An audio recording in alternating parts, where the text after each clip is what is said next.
Fleur Olive, bonjour et merci d'être avec nous. Alors après avoir couvert vous-même l'Irak, le Pakistan, la Birmanie, la Syrie, tant de terrains de conflits et de zones de guerre, cela fait désormais 4 ans maintenant que vous avez pris la tête de la rubrique Archives de match. Ce livre, comment l'avez-vous conçu? C'est votre idée? Alors, c'est une idée commune d'une collègue à moi et de moi-même, d'une collègue qui s'occupe de la diversification à Match.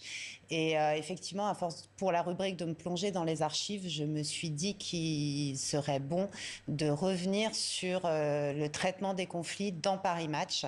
Et je me suis plongée à la fois dans les photos et également dans les textes des grandes plumes de Match qui ont couvert depuis 1949 tous les conflits sur tous les continents. Alors match, c'est une devise que tout le monde connaît, hein, qui est devenue tellement célèbre, le poids des mots, le choc des photos. Vous qui avez été justement grand reporter pour ce titre, c'est ce qu'on vous demandait quand vous partiez sur le terrain, de ramener des photos choc? On m'a jamais demandé de ramener des photos choc, mais effectivement, on savait que pour Match, il fallait ramener des photos marquantes, des photos différentes. Et la spécificité dans Match, c'est vraiment de raconter une histoire en photo. Donc moi qui écris, je partais en binôme avec un photographe. Et on fonctionnait un peu comme fonctionneraient peut-être certaines équipes de télé, c'est-à-dire que le sujet se construit vraiment autour des photos et du texte. Et il faut raconter une histoire en photo et c'est extrêmement difficile. Et il y a une grande exigence en termes photographiques à Match. Donc bien sûr que oui, à terme, au final, ça donne des photos choc. Vous parlez d'exigence. Est-ce que justement pour couvrir un conflit à Paris Match, c'est partir avec ce bagage justement des grandes photos? Enfin, vous portez avec un poids justement en tant que grand reporter accompagné d'un photographe, tel que d'autres qui ont parfois laissé leur vie même sur un reportage. Oui, tout à fait. On voyait tout à l'heure une photo derrière vous de Jean-Pierre Pedrazzini qui a été tué à Budapest, qui est mort quelques jours après la photo qu'on vient de voir. Effectivement, il faut être à la hauteur de l'exigence historique, tant en photo comme en texte, puisqu'il y a eu des très très grands photographes à Match. Match a publié des très très grandes photos, les meilleures photos qui ont été produites dans le monde quasiment. Et on a eu également des très très grandes plumes. Donc on se doit d'être à la hauteur tant au niveau de l'écriture photographique que de l'écriture tout simplement. Et parmi ces plumes, il y a donc la vôtre, Fleur Olive également. On voit des photos de grands reportages que vous avez fait au Kurdistan irakien. Je crois qu'on était en 2014.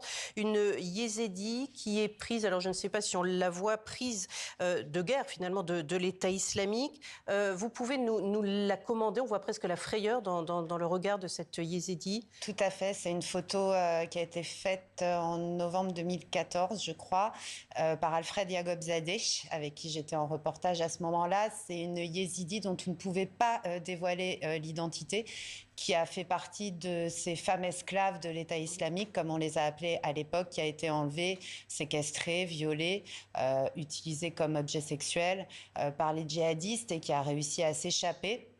Donc, elle a passé quelques mois aux mains des djihadistes et parce que ses sœurs, sa mère étaient encore aux mains de Daesh, elle ne pouvait pas témoigner à visage découvert.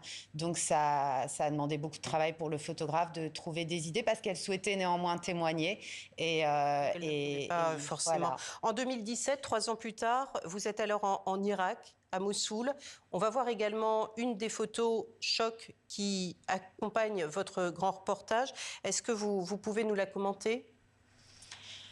Alors cette photo a été prise à Bagdad. Donc elle fait partie de la bataille de la guerre d'invasion de l'Irak, donc plus tôt, pas en 2017. Et ce sont les Américains qui rentrent dans Bagdad et on peut sentir la peur. Ils ont perdu beaucoup d'hommes, la peur des insurgés. Alors ça, c'est la photo qui a été prise effectivement à Mossoul. Et donc, on voit bien que les forces spéciales irakiennes et l'armée irakienne étaient, comme on dit, sur les dents, avaient...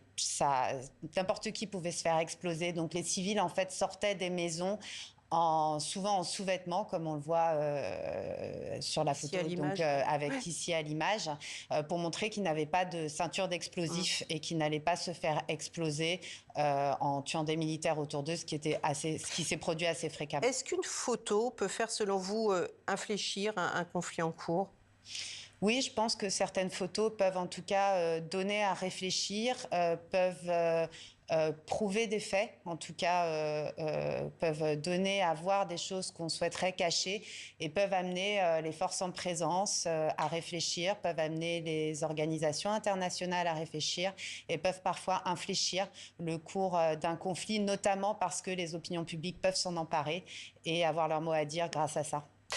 Donc un livre comme celui-ci, ce n'est finalement rien d'autre qu'une mémoire partagée, hein. On a là la une image du Vietnam, et on se promène également en Afghanistan, en Algérie, en Israël, au Vietnam, au Cambodge, je le disais, en Libye. Ça nécessite une suite, peut-être sur une autre thématique, autre que le conflit. Paris Match, c'est pas simplement des photos de guerre, c'est aussi beaucoup de la vie de tous les jours, finalement, de Tout people. à fait, c'est aussi du people, c'est aussi des sujets de société. Je pense que ce qui fait la force de ce journal, en fait, c'est sa polyvalence. Toujours avec cette exigence photo, y compris dans d'autres domaines. Et ce sont aussi de grands entretiens avec des grands personnages, des chefs d'État, des acteurs, des peintres, des écrivains, et ce, à toutes les époques, depuis la création du journal.